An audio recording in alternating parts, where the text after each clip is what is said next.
Oh, yeah, well, that's it. If I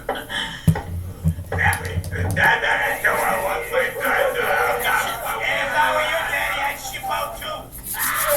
You do sound like to leave on the doorstep. Hey, Rot. I'll bet your pappy is as ugly as you are.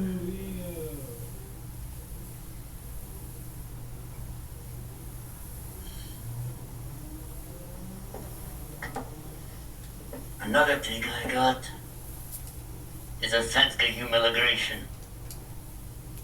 Now, maybe you swabs can fool your intelligence and sees that I'm asking you for an apology. Hey, Butch. Why don't you give Daddy's boy an apology? With pleasure, Spike.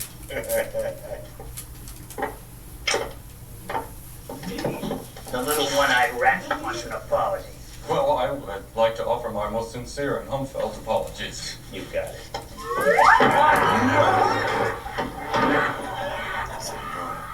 Taking on innocence.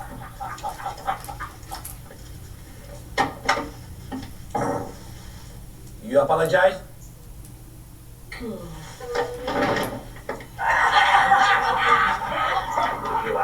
I apologize. Rosie, get my hat. I think it's time we leave. Back to the dairy.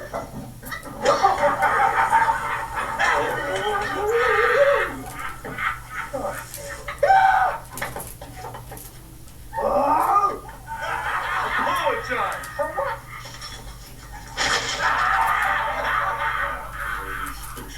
This is a smorgasbord of violence. Well, that's everybody. Everybody's apologized. Everybody's really sorry. Oh, everybody's really, really sorry. Now it's your turn to be sorry. Sort of do this, but enough is enough.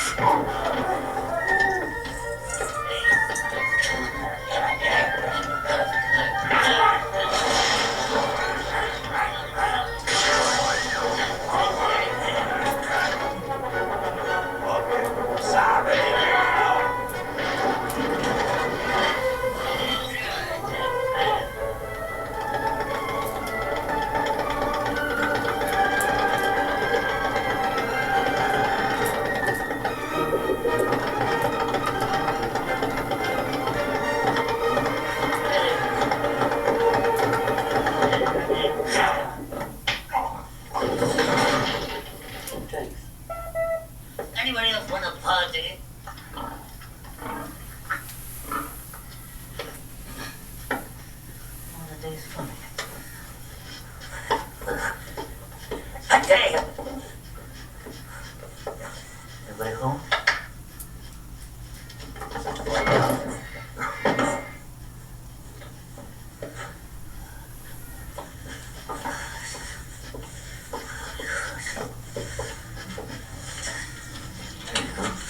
Nothing.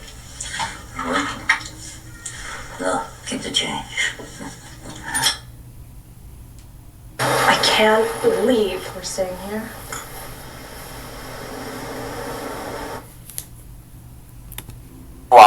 I sometimes feel that a kind of worldly analytic is insufficient. It's no longer enough to say, well, this is all about resources. Bill Gates wants to control all of the food land, all of the water. They want to vaccinate us to a point where our psychic and biological condition is managed and controlled entirely by them. Like, if Bill Gates is just a human being like you, and I'm sure he is, don't you feel like that if you had those kind of resources, there might be a point where you would actually recline and think, I only want to be benign. I only want to participate in actions that are beneficial to others.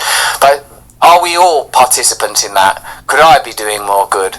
Should I just spend all my time at soup kitchens and thrift stores helping? I don't know, man. I don't know. But the reason I bring that up is That isn't what Bill Gates is doing. While claiming to be involved in philanthropic projects, he's usually doing things that seem like social engineering at such an extraordinary scale. I mean, it's terrifying enough when you imagine the bleached out and horrific spreadsheet future that they're shepherding us towards.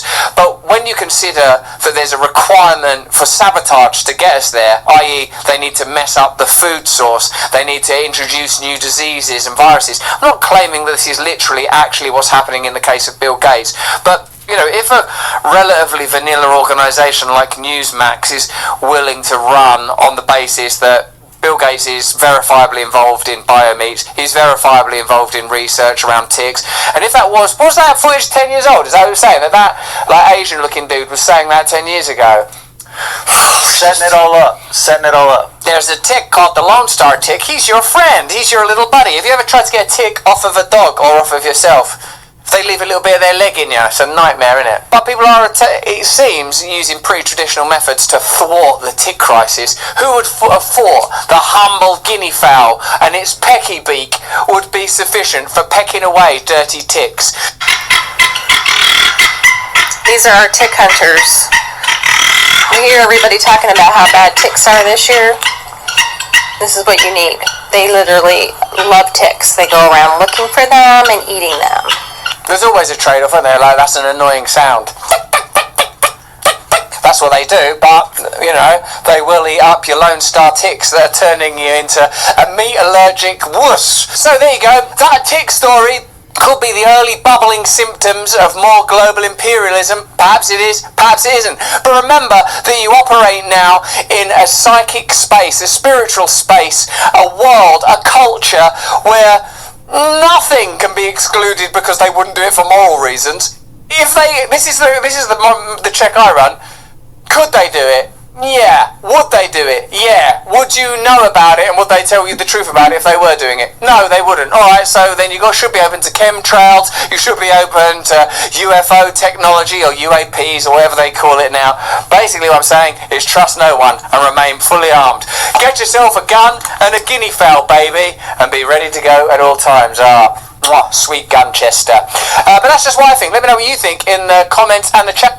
You've probably seen the headlines about the cruise ship outbreak. 3 deaths so far, multiple cases confirmed, and now US travellers are being monitored after exposure to Andes hantavirus. Remember, that's not Hebrew for anything, although there's some controversy around that. The only strain known to spread person to person. Here's the scary part, hantavirus can incubate for up to 8 weeks. People can leave without symptoms and unknowingly spread it across airports, cities and countries before anyone realises what's happening. The last pandemic taught us something important. When a new virus appears, the healthcare system gets overwhelmed fast. Pharmacies run out, prescriptions get delayed or denied. Can you rely on the system for your and your family's health needs? The answer is no. You can only rely on yourself, and here's some kit. I recommend getting the Contagion Emergency Kit from the Wellness Company. Get it at your home now before you need it. It's not about panicking, it's preparation. Yes, right? Become a prepper. Order online now. It comes with doctor-prescribed medications like ivermectin, hydroxychloroquine, Tamiflu, Z-Pack, plus budesonide, and even a nebulizer for respiratory systems. So instead of scrambling when the next outbreak hits, you already have these critical medications and respiratory tools on hand ready to use. Go to twc.health/brand right now to get your kit, and you will save up to $33 and get free shipping. Thanks for watching the video. Have a look at this one over here, or join us Monday, Wednesday and Friday on Rumble.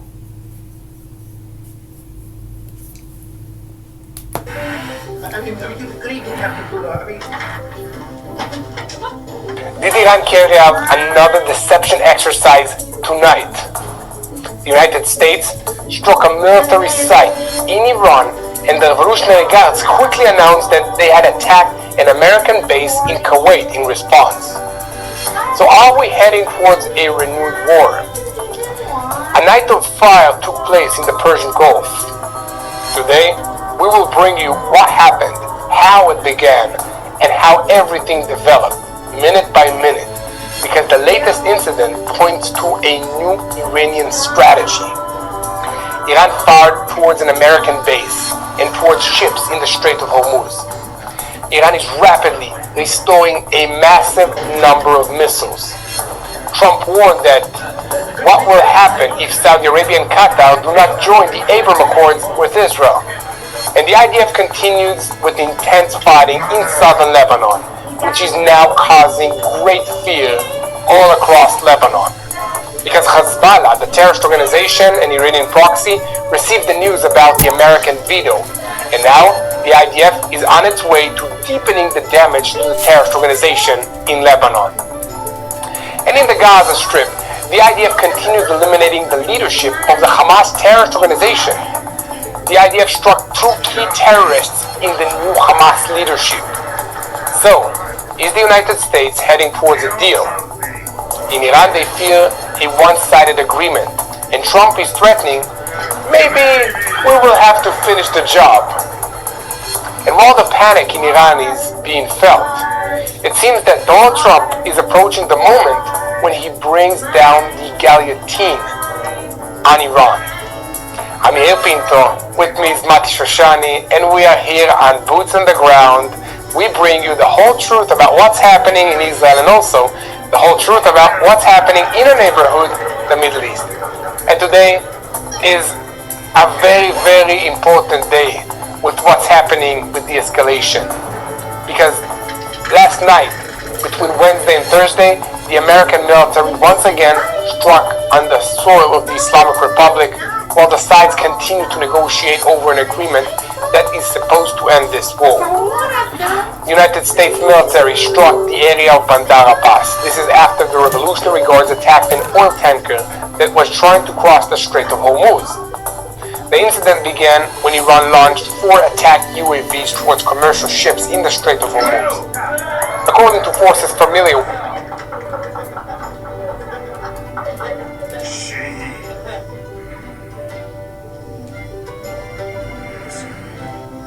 Faulty flour. Little.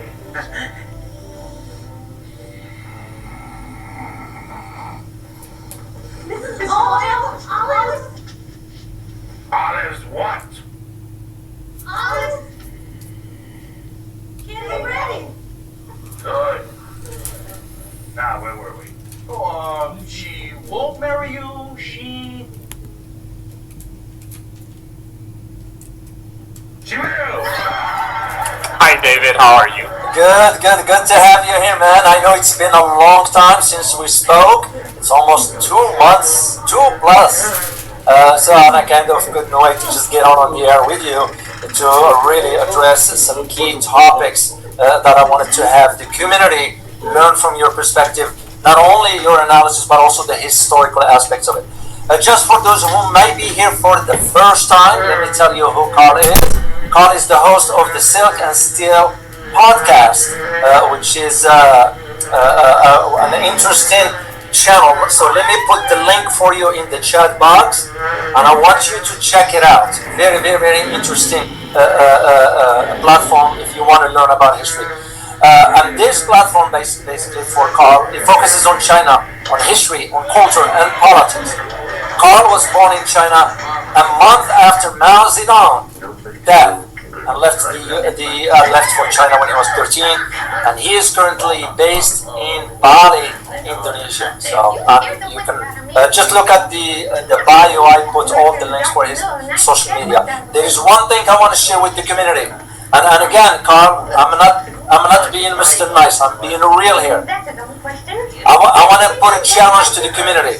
I would like you guys, by the end of this, to have a 4,000 subscription for Carl's channel, so he can cross over 100,000. I'm a subscriber to his channel because I learn from it. So if you want to learn something about history, this is your opportunity. Subscribe to his channel, and also we can push the channel forward, because you need to have rational voices like Carl's on the global stage. So. Alright, Carl, we got a lot to cover, and just for the community to know, we're going to be talking about Asia, we're going to be talking about Donald Trump and Vladimir Putin's recent visits to China, because China is becoming now the hub for Western leaders flying over, and Carl's going to provide us an insights about all this. In addition to, we're going to be talking about the Japanese Prime Minister visit to wartime gesture in Australia. You really are in for a treat for that. Well, Carl, we're going to start with the recent combat in West Asia regarding the U.S., Israel, Iran war. A lot of analysts, even here in the US, they've been arguing that this has drained now critical US missile and air defense stockpile. And this is complicating the strategic, even though the US thinks that they can deter China, but let's just go with this argument. This strategic deterrence into the Asia Pacific. How, in your opinion, will pause in a foreign military sales, for example, to Taiwan, affect what's going on in Asia? Well, the pausing of military sale on Taiwan actually doesn't affect the military balance in Asia per se, because the whole goal of weapon sale to Taiwan is not actually helping Taiwan build up its defense capabilities. Because what traditionally happened is Taiwan will pay the top dollars up front, and then United States will take decades, often sometimes 20 years, to deliver on what they have been promised. This is due to the bottleneck in U.S. production facility. As we know, the U.S. manufacturing has been so hollowed out. Now it's starting to affect the U.S. military-industrial complex. They just have so much backlogs. They will not be able to deliver those weapons in like any near-term future, and I add to that they have additional production woes because now they have the Chinese export control on rare earth. But those American weapons do need a lot of critical minerals to go inside. So the whole reason for weapon sale to Taiwan is actually a growth opportunity for the U.S. military-industrial complex. Because Taiwan has been the best customer. Unlike Israel, United States give money and weapons to Israel.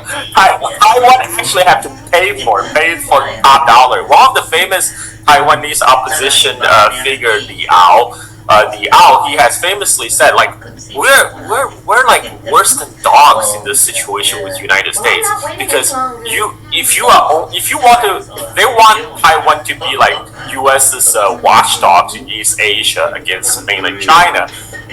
You at least feed your dogs. You bring food. You give food to your dogs, but you are asking us to pay for weapons? It's like, we're being treated worse than dogs, right? Like, how can you ask your guard dogs to pay for their own food?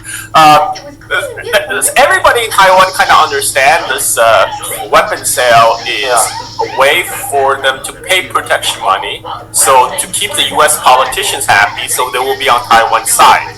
Nobody, even the hardcore independent activists in Taiwan, they don't expect that it's going to be Taiwan using those weapons to fight mainland China. They actually expect U.S. to spend blood and treasure to fight China for them. So this is a major difference between the Taiwan perspective and Washington perspective. From Washington's perspective, they like Taiwan to be Ukraine in East Asia, to bully China. But even for the most hardcore Taiwan independence advocates, they rather have Americans to die and bleed for their independence. Like there was no plan for Taiwanese boys to go die on the beaches, and so all this weapon sale it's just a blood infusion into the U.S. military-industrial complex, because Taiwan has accumulated a large dollar surplus as a result of their trade with U.S., particularly sale of manufacturing of semiconductors. So this is a way for U.S. to recycle those Taiwan's dollar surpluses back into the U.S. economy. It's not designed to actually fight China. I mean, like they're selling really outdated weapons. The last batch of weapons that was delivered to Taiwan was Abrams tanks. Like, what the heck are you gonna do with this? By the time you need to use those Abrams tanks, it'll be too late because the PLA have already landed. It's too late. The whole point is to continually make the U.S. military contractors happy, by fighting this unprovoked aggression against Iran, the U.S. and Israel actually committed a grave mistake, because you have strategic deterrent when before you use it. The whole idea of strategic deterrent is you show I have this large pile of weapons. I have all these supposedly capability. Don't piss me off. I might use it. But once you actually use them and people realize, oh, that's all you got? And that's exactly what happened in the war in West Asia. 11 U.S. military bases have been rendered uninhabitable. The U.S. Navy had to pull a quite distance away from the Iranian coast, so they're outside of the Iranian missile barrage. And the whole idea of U.S. empire system in West Asia, which is U.S. will provide a security umbrella to the GCC countries, the Gulf Cooperation Council countries, in return for them to host, for them to recycle their their dollar surplus, which they gain from oil sales, back into U.S. Continue investment into U.S. stocks, bonds, and real estate, and also the U.S. AI bubble. Because let's not forget, they don't actually have the money to pop up the AI bubble. They're expecting $500 billion for the Stargate project. They don't have $500 billion. They're expecting the oil sheiks of the Gulf to pay for that AI investment. Well, guess what? that money's not coming because Kuwait hasn't sold any oil since the war started. And it's just only recently that there was a couple Qatari LNG tanker was allowed to transit through Strait of Hormuz, but they were heading over to Pakistan, and that's more because Iran want to keep the relationship with Pakistan friendly, so they allow Qatari to continue to supply natural gas to Pakistan, because Pakistan and India has been particularly hard hit by the cutting off of gas and oil from the Gulf, because a lot of people in South Asia and Southeast Asia, where I am, a lot of people, they cook with gas. They go purchase like gas canisters from the grocery store. They come and they use that to cook, and that most of that oil is coming from the Gulf.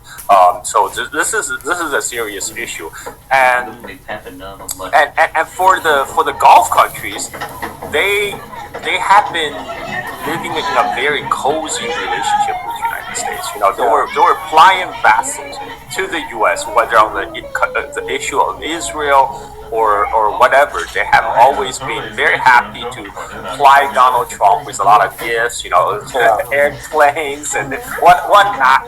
But what they got instead was not protection, because the understanding again, it was their paying United States protection money. In return, they expect protection. Instead, by hosting the U.S. bases instead of protection, they became target.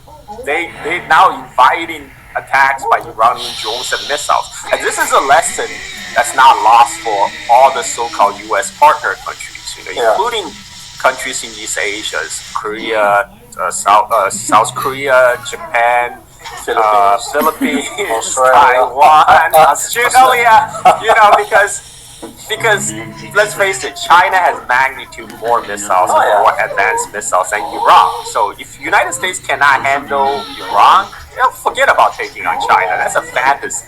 And this calls into the question of the whole U.S.-led security structure all around the world, not just West Asia. Because people can see, whoa, okay, so by hosting U.S. bases, actually it's worse for me, because that means I'm going to be a missile target. But let's be frank here. That was a U.S. plan all along for Australia, South Korea, Japan, Philippines, etc. They were designed as Chinese missile sponges for United States, so they can absorb the maximum impact of Chinese missiles barrages. So there will be less missiles toward United States and its assets.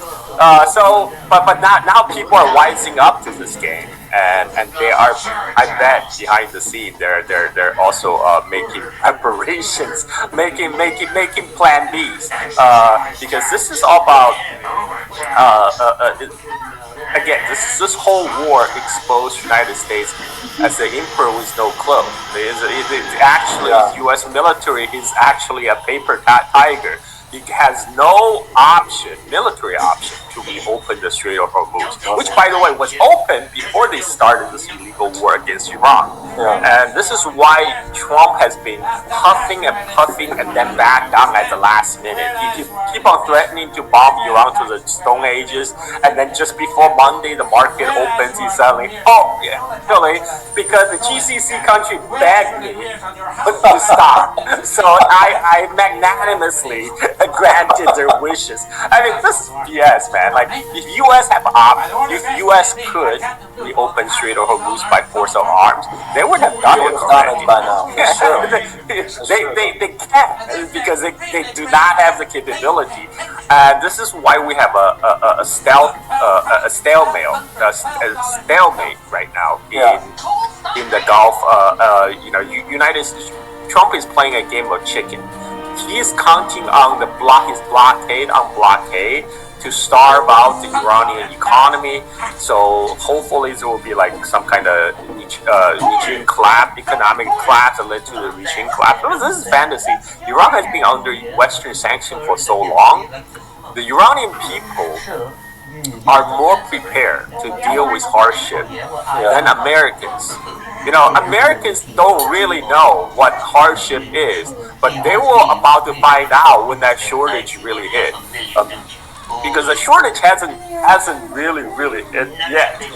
People have seen price increases all across the board, but that is price increase in anticipation of the real shortage. Because of the long time delay for the oil to travel around the world. For the oil tanker to travel from Persian Gulf to the port of Los Angeles in LA, it takes about 50 days. And which means the last oil tanker that left the Persian Gulf before the war started already arrived in the port of Los Angeles about a week ago. So from now on, the real shortage is about to begin. And already, you are seeing 45% increase in farm bankruptcy over last month, and 70% of the U.S. American farmers said they can't afford the increase in diesel and fertilizer prices. This is why I don't buy the talk that this is Donald Trump's 5D chess to profit at the expense of everybody else, because U.S. is a large energy producer. No. Americans will be hurt too. The problem is that oil and gas are globalized commodities. They're globally traded commodities. If the other countries can't get their oil and gas from Persian Gulf, they will buy it from elsewhere. Sometimes even buy it from America. But what that does is just raise the price up for everybody. And the oil company, they were more than happy to, it's the American big oil company, they're more than happy to ship the expensive LNGs from the United States to Europe, to Asia, to make a big profit, which again pushed the price up on American domestic consumers. And this is, and also on top of that, US don't have the capacity to make up for the loss of oil and gas coming from the Gulf. U.S. is a net oil importer. U.S. exports 3 million barrels of oil per day, but imports 6 million barrels of oil per day. The only thing that U.S. can export in abundance is natural gas.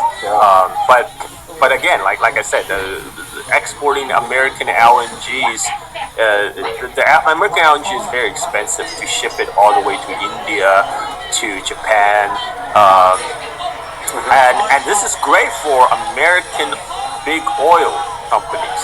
Shell just reported their quarterly earning report for the month of January to March. They doubled their profit from their last quarter. And if you think about it, the war really began at the end of February.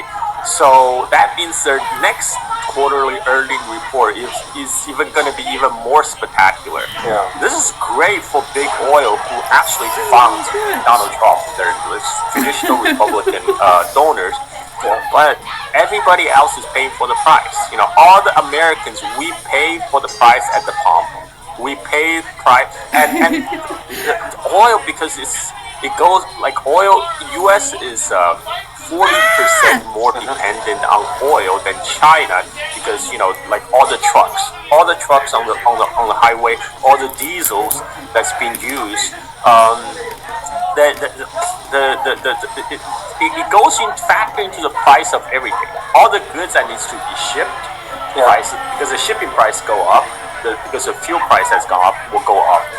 Plastics prices going up. Plastics made from oil. What else? Fertilizers. Fertilizers, nitrogen, potassium. Both the nitrogen and urea, they're synthesized using natural gas.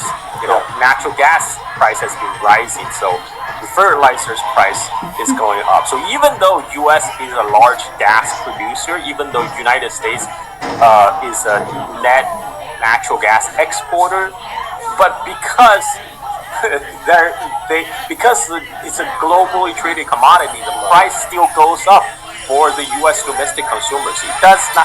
It's great for big oil. It's bad for everybody else. But that's how U.S. system has been designed from the get-go. It's always funnel money to the top, right? Make the rich even richer. So Donald Trump is probably happy with it, but the American people will have to suffer through the consequences.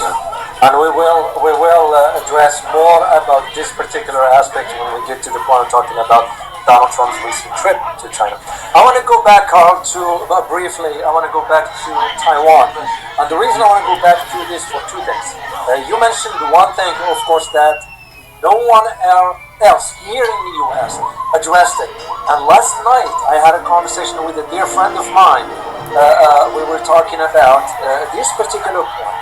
And I said, because when Donald Trump didn't talk about Taiwan when he was in China, and those are saying, oh, they put the sale on hold, whatever. I do know for a fact there is $11 billion on the table on hold right now. But that's not because Donald Trump just wanted to please President Xi. No. It's because of what you mentioned. Access to rare earth elements. We are running short on that, and that is the reason why. But I don't want to bring it about just this. I want to bring this about the Taiwan when you mentioned there are some now inside Taiwan, thank you. And my reference is to the visit of this individual, Cheng Li-un. I hope I pronounced it correctly. Please correct me, Carl, if I did wrong. Now, she's the opposition, okay? She's the head of the KMT. Is this a signal, in your opinion, that there are voices inside Taiwan that is saying, you know what? We ain't gonna be following what the Americans are saying. We're gonna see the reality for what it is. Is this trip communicating that message? Oh, definitely. Zheng Liwen, the chairwoman of KMT, she actually made it very explicit on a speech she gave before she traveled to mainland China. She said, if you really love Taiwan, you do not want to turn Taiwan into a battlefield. We do not want to be the Ukraine of East Asia. She explicitly said that. I mean, I'm sure it's a lot of people got her message. Like, why would you want to be the pawn? Why would you turn yourself into a battlefield for the benefit of the United States? Nobody in Taiwan wants a war. And her aim is very simple. It's like, we should just repair our relationship with mainland China, so jaw is better than war.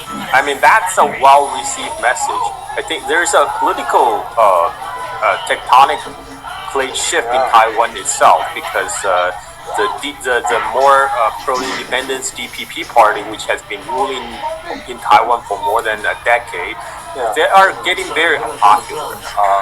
People are just sick and tired of them because they've been ruling for so long. Taiwan's economic prospect hasn't improved over last year. Taiwan is facing the same problem as a lot of the Western advanced economy, is that the housing price is high. The youth face a very bleak economic future. They're not making, unlike their parents' generation and their grandparents' generation, where they can look forward to decades of economic growth ahead of them. What they face is economic stagnation. They're not looking like, they don't think things are going to get better 5 years from now, 10 years from now. And a lot of the wealth, again, is concentrated at the top. And Taiwan's main economic pillar right now is TSMC, the Taiwan Semiconductor Manufacturing Corporation. And the U.S. has done its best trying to hollow out TSMC. First they made TSMC to invest in the Arizona plant, and the whole idea of moving to Arizona is because they don't want the manufacturing in Taiwan anymore. They want the manufacturing in the United States. And Trump's administration has been forcing TSMC to do technological transfer to Intel, which is American semiconductor firm that was in trouble. And Trump had actually explicitly said this in an interview when asked about Taiwan after his trip. Well, he said, well, Taiwan is very close to China, and it's very far from us, which is the truth. It's like, you gotta be realistic. There's not that much we can do about it. It's just a lot closer to China. I mean, that's actually the truth. And then to add to that, he added, he's like, by the way, I'm not happy about Taiwan stealing our semiconductor industry. So that TSMC is the sole pillar of holding up the Taiwan economy right now. But United States, whether through Trump administration or Biden administration, has been putting pressure on TSMC to move their production from Taiwan to United States because they also are making contingency plans in case they lose Taiwan to mainland China. That's why they're trying to force them to move the manufacturing plant. But what does this mean for youth on Taiwan? It means they are facing a very increasingly cloudy economic outlook. U.S. is hollowing out the main competitive edge of the Taiwan economy. And the prices on Taiwan is already high. A lot of young people can't afford to own their houses. They have to shack up with their parents. I mean, basically all the problems that Zoomers in U.S. faces. So that's why the ruling party in Taiwan is not popular. and one of the way the Taiwanese ruling party try to win votes is they want to distract public attention from the bleak economic situation by trying to stir up tensions with mainland China and say, oh, we are the defender of Taiwan, right? You have to, don't trust those KMT people. They're going to be sell out. They're going to sell out Taiwan to the CPC. But a boy can only cry wolf for so long. So after 10 years of this, people are wising up and they're getting sick and tired of it. They're like, okay, why don't we just make friends? Why can't we just have a friendly relationship with mainland China instead?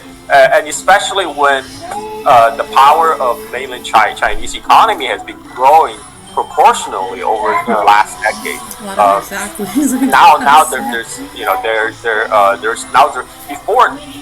Before the cultural, Taiwan and Hong Kong used to have an outsized cultural influence on mainland China. Just because they're more developed, they're more advanced economies in the 80s and 90s.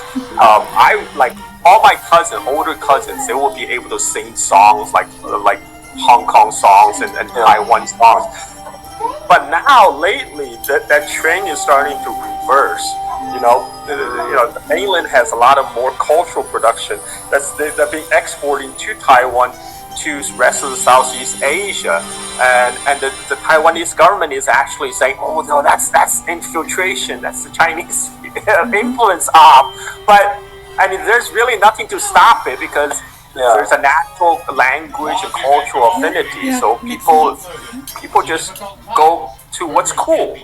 China is cool now, and this is the way, and this is why China has a lot of patience on the Taiwan issue. They understand time is on their side.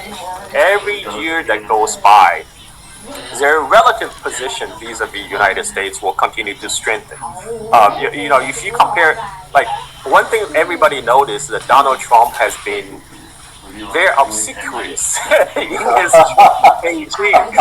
He tried to really like kiss up to Xi Jinping by saying, "Oh, we are such a great friends, and we're always a great relationship." And the reason he's on his best behavior this time is because time, you know, since his last trip to China, which was 8 or 9 years ago, a lot has changed. I mean, China today in 2026 is totally different from China in 2016 when Donald Trump first became president.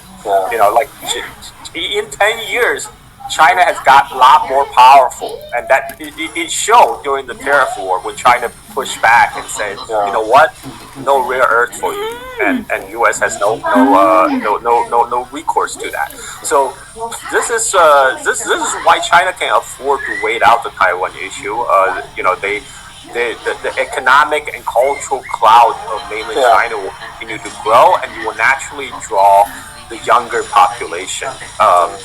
You know, like the another thing is the people, the youth in Taiwan, they also follow the Western trend. You know, the Western trend right now is China maxing. You know, all the young people, all the Zoomers in US are China maxing right now. So you know that also has an impact. It has a roundabout way to influence youth in Taiwan. So China is cool now. Like now this is making a change in people's perception of mainland China. People no longer see it as a big bad Cold War enemy. So that is why China is very patient. What China does not want is they do not want the red line of Taiwan declaring independence to be crossed. So this is why they repeatedly make that point to Donald Trump. And then Donald Trump this time also reiterated that they do not support Taiwan independence, and so that China is happy with that. China is happy with that promise, and as long as the red line of de jure independence is not declared, China is patient enough to let the status quo riding out. You know, China has already been patient for the last 70 years. China can afford to wait another 10 years. Yeah. You're absolutely correct, and you are right about the young generation in Taiwan. They are, if I may use the term, and I'm not judging here, but they are clueless as to what's going on. When I was there, I have made it my goal to address and talk to young generation. You know, you run to some in a coffee shop, whatever, and you just strike a basic conversation. And my objective for striking that conversation, I wanted to know and learn, and they've been consuming too much of the American propaganda regarding democracy and all that. And I asked them, well, I remember one guy, I asked him, I said, do you have an understanding of the complexity of the issue? Do you understand that if a war breaks out with China, you will be wiped out? I mean, do you understand how severe that is? Well, no, the Americans will come and protect us. I said, you might want to think that twice again. The U.S. is not coming to defend you, and the U.S. will not defend you. Well, I mean, everybody knows if the shit hits the fan, a lot of the upper middle class, they're gonna flee. Yeah, they will pack their bags and they will make their way to Irvine. You know, Irvine, California. Which is true. True. So, this leads us to talk now about Donald Trump's visit, because you mentioned the economy aspects of it, which, by the way, you are absolutely correct. Prices are going up here. I live here, of course. Prices are going. Even for us in the state of Texas, we're not getting used to see a gallon of gas crosses $4. They're like, what? You know, in some other parts, Carl, they're about $6 or $7. I'm old enough to remember there was a time the U.S. gas price is less than $1 back in early 2000. Before the Iraq War. I used to pump on 99 cents. Yes. And this, wanted to ask this, Carl, given the visit, I know it happened and all that stuff, but I wanted to have your insight and perspective, and not only the analysis aspect, but the historical facts of it. It's not that, do you think? It looks like Trump returned to Washington empty-handed. Is this the message that that Beijing was talking to Washington on an equal footing, and Washington didn't come to realize, oh, we are in a different time? Well, I think the whole trip was very ad hoc on Trump's administration part. First of all, this is a trip that Trump really wanted. They're the one who was announcing way in advance that Trump is going to visit. Trump wants to go see Xi Jinping, and China only confirmed their trip like at the last minute, like a couple of days before Trump. Like, okay, yeah, I know Trump is coming. And on the day that Trump was plane was to arrive in Beijing, on People's Daily front page, the biggest headline was the president Xi Jinping received a visit from the president of Tajikistan. on the side column is, oh yeah, Donald Trump is flying into Beijing too. And so I mean, this is again, Trump wanted this trip as a photo op opportunity to present himself as a world leader, because he wanted to get away from Epstein file, his failure in the Strait of Hormuz. This is an opportunity for him to present to the American people. Oh look, I'm well respected in China. People come out with flowers, they greet me with flowers, like they treat me with great respect. And for that, okay, China gave him that. China gave it. It's like, okay, we can give you face, no problem. That's easy. We'll throw a couple of Boeing orders your way too. We'll throw you a bone. But they just didn't come. I mean, look at compared to the Russian visit, the following visit by President Vladimir Putin. Putin brought out who is who of the Russian bureaucracy. All the government agencies to come here to do deals with the Chinese counterparts. Whereas besides Marco Rubio and Secretary. Do you mean Marco Lu? So that's funny because China placed sanction on Marco Rubio while he was a senator for accusing China of committing genocide in Xinjiang.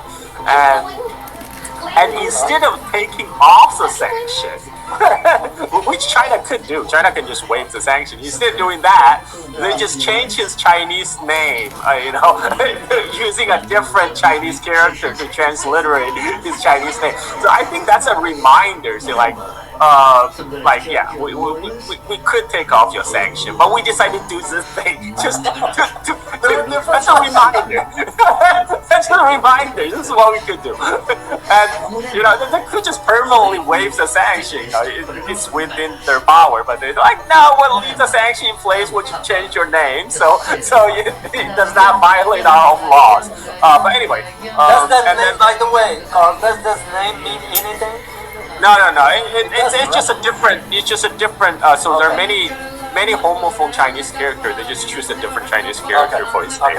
So it's just a funny side thing. But besides Marco Rubio and Pete Hegseth, who else among the U.S. government did Trump bring? It's just Trump's own son and his daughter-in-law. It was like this again. This was an opportunity for Trump to do photo ops. There's no usually this type of summit. They would have long negotiation beforehand, so they can announce some deal at the summit. But since this is a photo op for Trump, that's what Trump got. Trump got the opportunity to pose himself in front of camera like the reality TV show host that he really is. He was during the honor inspection of the honor guard. He was trying to act as the host, showing President Xi around. I mean, this guy's ridiculous. You know what I found also interesting, Carl, is when President Xi Jinping, I'm sure you heard or listened to his speech, when he mentioned the series. And I don't think so Trump got it. I don't think so Trump got it. I don't think Trump know how to pronounce Thucydides. I think, like I was really surprised when Trump said, "Oh, President Xi called U.S. a declining power," and I was like, "Really? I mean, like, no Chinese leader would ever be so undiplomatic like that." Then what I realized what happened was because President Xi Jinping was speaking about Thucydides trap, and he said, and President Xi's whole message is that we don't have to fall into the trap. It's not inevitable that we should clash. We just avoid the trap altogether. We can coexist. That's his message. But because Donald Trump doesn't understand Thucydides trap, which is actually a term coined by American Harvard historian Graham Allison, so he had to have some people to explain to him. And when people explained to him the whole concept of Thucydides trap, okay, there was the Peloponnesian War between a rising power, the Sparta, and the declining power, Athens. The clash is inevitable because the declining power, Athens, want to keep its power, he want to keep the rising power, Sparta, down. So that was the idea of Thucydides trap. So when Trump heard that, he's like, so he's calling United States a declining power, and that's what he got out of that conversation. He didn't get it. Yeah, and that's a lot of. This is really due to kind of the American leadership's mindset of zero sum. They just for them to win, everybody has to lose. So even when Xi Jinping, the only reason Xi Jinping is using Thucydides trap because he thought, okay, by using the term coined by American historian, he thought he's speaking their language. But look, we're dealing with Donald Trump here. There's no way Donald Trump read Thucydides. There's no way he know how to pronounce Thucydides. So like all they got out of it, China called U.S. a declining power. No. Xi Jinping says we don't have to fight. We can be partners. We can cooperate. He said the world is big enough for United States and China. That's his whole point. His whole point is saying, okay, all this Thucydides trap business, that's bullshit. That's American BS. We don't have to follow that. That's what he's really trying to say. But all the Americans just heard, he called U.S. a declining power. And then Donald Trump tried to spin it to his own benefit. But he said, but it is true. It's all because of Sleepy Joe that made America decline. But I turned the things around. And that is why they respected me. That's why they have people waving flowers to welcome me, because I made America great again. Because again, whole Donald Trump platform of making America great again is actually based on the premise that America is declining. America is a declining power. That's why you need to make America great again, right? And he's taking credit for doing that, which people don't understand. Trump is actually very popular in China. But he's not popular in the reason that Fox. Yeah, he's not popular in the way that Fox TV show host thinks it is. He's popular because everybody in China thinks Trump is the best president of the United States for China, because Trump is there to accelerate the decline of American empire, which he did very well. By the way, were you aware of the incident with Fox that got a ticket in China for violating the law? And they want to start complaining about the cameras?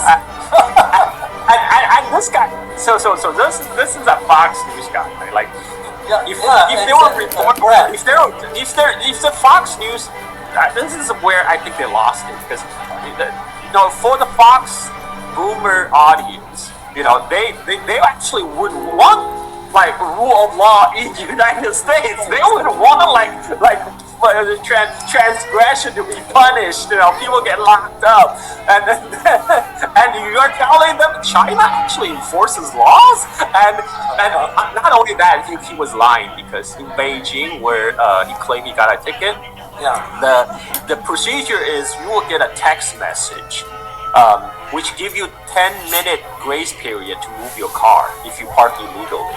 and then within the 10 minutes, if you don't move your car, then yeah, you get a ticket. So they must park there more than illegally, more than 10 minutes, because he claimed he only parked 2 minutes, which is probably yes. And then Chinese citizen actually caught him, filmed him walking in the bicycle lane, like a very busy bicycle lane. I saw it, Carl. I saw when it. all the scooters are just trying to skirt by him, like I am like, what the heck is he doing? And you're complaining about. He was saying, "Oh, in China, nobody jaywalkers. Like soon the camera will catch you, and then they will get you." And there he is, walking very busy bicycle lane, blocking everybody. And Shanghai Daily journalist Andy Borhan actually had a good theory. He's like, "Oh, he's doing this on purpose." To interrupt the traffic in hope a Chinese policeman would show up and stop him, and then he will have that in camera and say, "Oh, look at the Chinese police state, look at the Chinese aggression." Instead, people just ignore him, trying to go around him, and he looked like a fool, like walking, just like this lumbering American fool walking in the middle of the bike lane, blocking everybody. But that's Fox News for you. Yeah, and I saw it, and I was like, I've been in China, and I know how the laws are regarding where you need to walk and all that. You don't see anybody walking in those lanes. Those are for bikes. I mean, it's dangerous. It's dangerous for you, your own house. Like you can get run over. Yeah, they run very fast for that. So that's very, very interesting. I want to just mention one point here before we move to the next theme here, which just back to Xi Jinping Siri's comment. For me, Carl, you know why it was surprising? It was surprising because it's the first time. I've been following now China since literally late 90s. And no head of state ever brought up something like that. And that's what surprised me. And I said to myself, this is measured. President Xi will not say this in vacuum. There is a specific message. But of course, the taco didn't get it. Of course, it's embarrassing. It's embarrassing for a head of state not to understand what the series trap is all about. I felt embarrassed as an American. I really felt embarrassed. We don't have a president who is well versed in world affairs and understand things like that. I mean, that was already plenty obvious when during the war in Strait of Hormuz, because you have all these Iranian leaders who are trained in the Kantian philosophy, right? And then you have in United States, we just rule by bad TV personality like Donald Trump, Pete Hegseth. What was Pete Hegseth's last job? His last job was a Fox live show host, and so was Donald Trump. So Donald Trump was a reality TV show host. I mean, it's not the same caliber, man. It's not the same. It was very, very embarrassing. So let's move on to talk about the recent action by Prime Minister of Japan, which we all know, the controversial one. And this one has to do with of course, we all know about Japanese atrocities, war crimes, the historic wartime atrocities they've committed in many, many Asian countries. What I found interesting, Carl, and please if you can shed some light on this historically, why Japan decided to go to Australia, for this historic wartime gesture. What does it mean when Japan went to Australia but did not issue an apology to, let's say, China for what happened in Nanjing? I mean, if she had done in China what she did in Australia, the whole Japan-China relationship would be like at the next level. A lot of the historical enmity would just collapse right there. But she actually, more than 10 years ago, when she was a congresswoman in the Japanese parliament, she actually challenged then the Japanese prime minister for trying to offer an apology over World War II Japanese atrocities in China and in other Asian countries. And she's like, what do you mean? Like, why you only apologize if it's a war of aggression. But what is the definition of war of aggression? Like, come on, come on. Are you trying to say that the Japanese World War II action, the Asian country, are now a war of aggression? I mean, this is why she's not she's a hated figure in China because her wartime revisionism was well known. But then there she is, while traveling to Australia, she went to the World War II memorial in Australia and she kneeled down and placed a flower. And yeah, this is the way that was perceived in China. It's like, okay, so she would do this to white countries. She would apologize to white countries, but adopt a completely different attitude to fellow Asian countries. And especially, like when her visit to Trump, and like she was all fawning over him and then playing the total fangirl. And this is the country that actually dropped 2 atom bombs in Japan. And like this is the kind of the this is why some people say, okay, these Japanese right-wing politicians, they only respect force. They only respect, there's only one language that they understand, the language of force. Because American firebombed Tokyo, because U.S. dropped 2 atomic bombs and occupied Japan, this is why they act very obsequious toward United States and other U.S.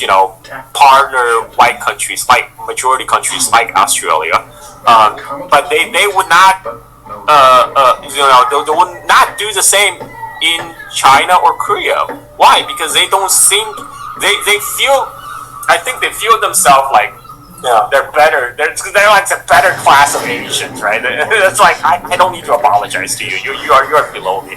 But toward the American Australians, now they place themselves a little bit below, and they act as it's like a hierarchy.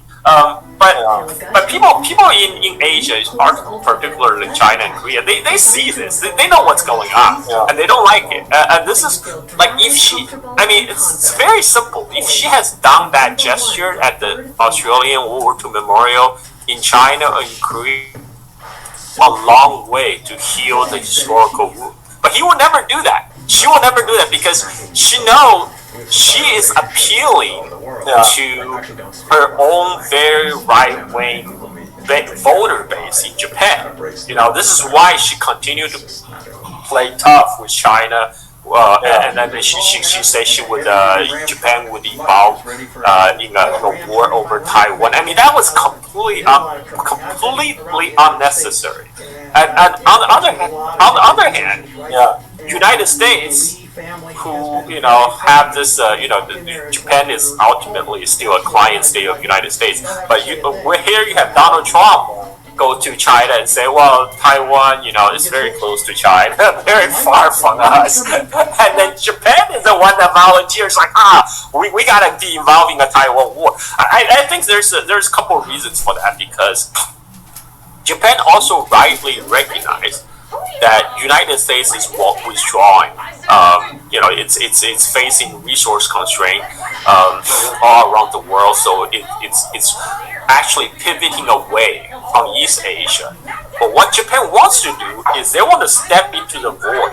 They want to fill the vacuum that was left behind by United States by taking this opportunity to remilitarize. Because that's one of the agenda of Sanai Takaichi from all along, because her and the right-wing Japanese politicians like her, they think Japan has not been a normal country since World War II, because they got the peace constitution imposed by the United States, which says U.S. is not allowed to have a military force, only a self-defense force, and they cannot deploy those self-defense force for purpose other than self-defense. For example, outside of Japan's territory. And so for years, they tried to scrap the peace constitution, particularly the Article 9 of the peace constitution. But the peace constitution is actually very popular among the Japanese public. So they can't outright just repeal the constitution and remove it. So they tried to, starting from her predecessor Shinzo Abe, they tried to reinterpret what that peace constitution Article 9 means. They said, well, okay, well, we need to defend ourselves. So in contingencies or in wars around the country of Japan, we should be able to deploy our military to help our allies, in this case, United States. But even then, they did not specifically mention Taiwan. Right? I mean, like, the whole Taiwan issue is just a way for the Japanese right-wing politicians to as an excuse to remilitarize Japan, so they can be quote-unquote normal country again. They will be able to deploy Japanese military abroad. So Shinzo Abe's administration already quote-unquote reinterpreted the constitution that would allow Japan to send troops abroad. So Japan sent some not combat troops, but like during Iraq War for United States, and now they're saying, okay, we could do more. Because the Japanese military also has been structured to serve as the support role for U.S. Navy. For example, like a lot of they're actually quite good in terms of like anti-submarine warfare and stuff like that, and that was their role. So the Japanese Navy will specialize on the anti-submarine warfare for the U.S. Navy, for the U.S. 7th Fleet. But that is a way for the Japanese right-wing politicians again to kind of covertly shift the stance of. Shift the role of the Japanese military to allow them to deploy outside of Japan and to have quote unquote a normal military, normal country. That has been their goal all along, and so this is why Sanai Takaichi is pursuing this that looks outwardly contradictory a stance. Even while United States was kind of backing off on all this Taiwan issue, Japan is like being really gung-ho and aggressive, saying we will get involved because that's their excuse to rearm themselves and to rearm, because they this is how they approve. So some articles in class and people and investigators bringing the common sense stuff to a lot of the rumors and theories, and it is sad because you hear a lot of big names going on, and you look at the time frames, 2016, in different areas when they're talking about some of these specific cases here.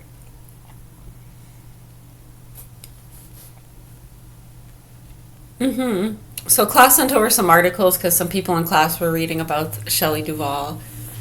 Yeah, that was an interesting one back in 2016, and she was on Dr. Phil talking about Robin Williams still being alive and shape-shifting, and she thought there were implants or something in her legs. And it's really sad when you understand these things and actually what's going on in the down-to-earth common sense things, and how people don't even begin to brush those topics is very sad and scary to a lot of us who are well aware of these things, that were aware of it back in the early development stages. Right, so why, too, someone's asking, they're bringing up the direct energy weapons, Lyme disease, different things like that. And it is interesting, some of the stuff she was saying. And when you look at their connections and different things to different media lines of concerns, and in 2016, I think we've mentioned quite a few times, the activist groups and the targeting and the drug lines and getting the non-vaxxers and the dog kickers. A lot of these networks are connected, believe it or not. It might be hard for you to comprehend that, but if you think a little bit, you'll see it. So anyways, someone in class and the investigator sent over this article because it is very well known. It's well known to them, it's well known to us, and it's very scary how it's not explained to people more. It could have been that, as opposed to just casting somebody off as mentally ill and crazy, especially concerning such things. Yes, and that was also around the time they were fucking with Norm Macdonald and a few other people, yeah. Oh yeah, and they had Bill Burr going off about the gay guys. Yeah, gay guys and pit bulls. Shoot them in the face. I know. Look at the timing. You can't really deny it in these lines. Right, to each their own. I'm not trying to accuse anybody of anything or have anybody arrested. We're just bringing clarity and understanding, and we're trying to help hostages here in Augusta, Maine, and other places in the hands of sick, murderous pedophiles that are connected to some of these same lines of information and trafficking. Okay? All right, so anyways, direct energy targeting, which uses frequency vibrations, such as direct energy weapons known as DEWs, or sonic infrasound devices. Yeah, remember years back too, trying to explain this to people and how it was being misused and abused within different investigative teams and drug traffickers? Right. And it was all conspiracy, didn't even exist. It's like, yeah, it does. News people, you want to help report on this, or is it top secret? Part of your investigations, is it helping you cover up some stuff? I know some of them just, they don't really comprehend. I don't know if some of them think it's new. They don't really grasp how it's being abused at different levels, especially amongst the lower class, below middle class. Yeah, different people are more susceptible victims for a lot of different reasons. Yeah, I mean, if you can't figure that out, I mean, then we probably shouldn't even be having this conversation. Go suck a dick or something. I don't know. Direct energy targeting using frequency vibrations, such as direct energy weapons known as DEWs or sonic infrared devices. They cause specific physical and neurological effects on the legs. The effects depend heavily on the frequency range and intensity of the energy being directed at the body. So a lot of people were saying that could have been happening to her as well as other neurological symptoms. So if somebody does have a condition or damaged nerves and stuff, yeah, the intensity probably of the DEWs is even going to be more prevalent to them, and will just get casted off as their neurological condition and they need more medication. So low frequency and infrasound, it's not to say every vibration you feel, right? It doesn't mean you're being targeted. And if you think you are, I mean, it's nothing to freak out about. The awareness and educating people should help to lower the abuse. Right, well, when you have a lot of the criminals and people trying to stop the laws from being passed, that would help a lot of the people being abused. Right, I mean, it really brings another whole level of sickness. I mean, talk about a mental illness, yeah? Frequencies below approximately 20 hertz and below the normal threshold of human hearing can physically resonate with the body's tissues because the large bones and muscles in the legs act as conductors. This can cause muscle spasms, joint pain, numbness, and deep bone aching. Prolonged exposure often results in generalized vibration. Mid-frequency acoustic and sonic frequencies between 20 and 100 hertz can interact with the vestibular system, causing dizziness and loss of balance. Yeah, so these are when you get into the testing they've been doing with agents and stuff, and they'll have Havana syndrome or whatever it is. Yeah, it's the same kind of thing.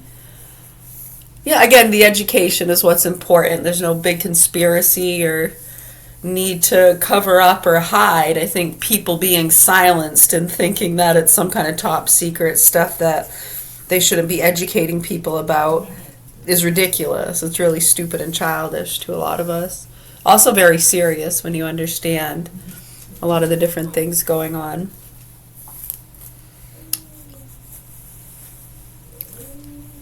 It can also excite muscle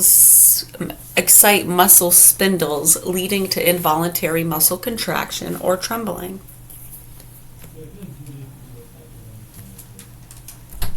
So then you have the high frequency and the microwave ones, which is also directed energy. And these technologies use focused radio waves or microwaves to agitate molecules in the body. If targeted at the legs, the rapid rise in temperature can cause severe burning sensations and deep tissue heating. Yeah, and then this goes back to the 90s too. I know with a lot of the other investigations with tumors and things like that.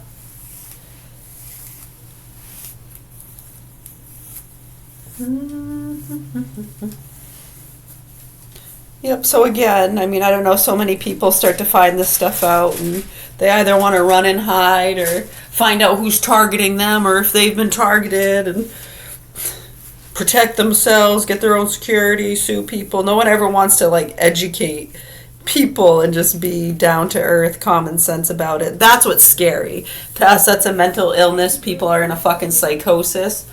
It's insane. People need to wake the fuck up and get real. These childish games and the targeting of innocent citizens has gone on long enough with these fucking children and druggies and nasty fucking abusive pedophiles. Activist groups going after the Karens and the non-vaxxers and the bullies and the Nazis. Cartel families. I mean, think about how that's all intertwined, right? So hopefully people wake the fuck up and they get real. Okay, my name's Mary. We're at the Governor Hill Mansion in Augusta, Maine.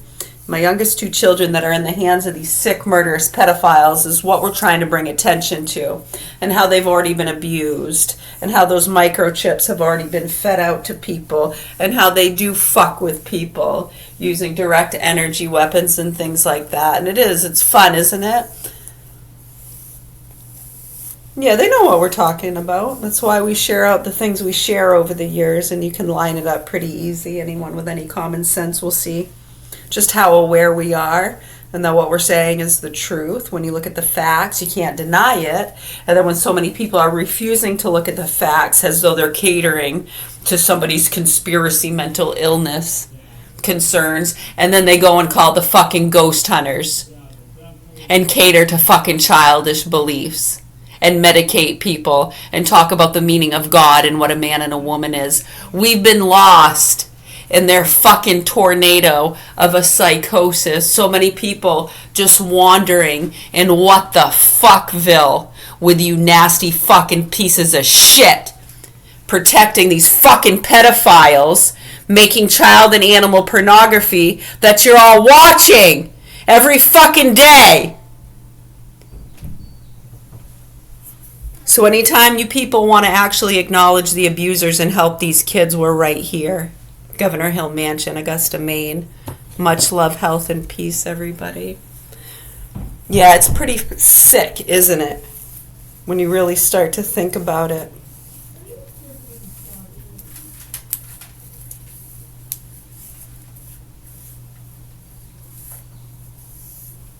So do you have any suggestions as to how we can get the folks here in Augusta, Maine, and the responsible parties and the proper authorities to stop catering to the childish beliefs of the fraudsters and criminals and sick fucking pedos here and actually address the facts and concerns? Because it's fucking scary to a lot of rational, commonsensical people at what you fucks are ignoring and catering to.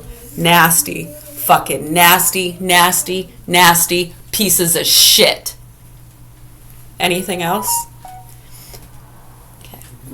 Thank you and you're welcome. Commands is privy and all commands be friends. Is that any way to talk to your father? You ate my own. My father was tall and kind and looks like Abraham Lincoln. Yeah, don't tell me what I am. Where'd he go? Where'd he go? I says I am your father. I ought to know whose father I is and whose father I ain't. Who said? I said. I says a bastard builds right before he uses an angle. Build rat. New kidding. I am your one and only father. Look it. The same bulgy arm. No resembling. The same squeaky eye. What's squeaky up? Squeaky eye.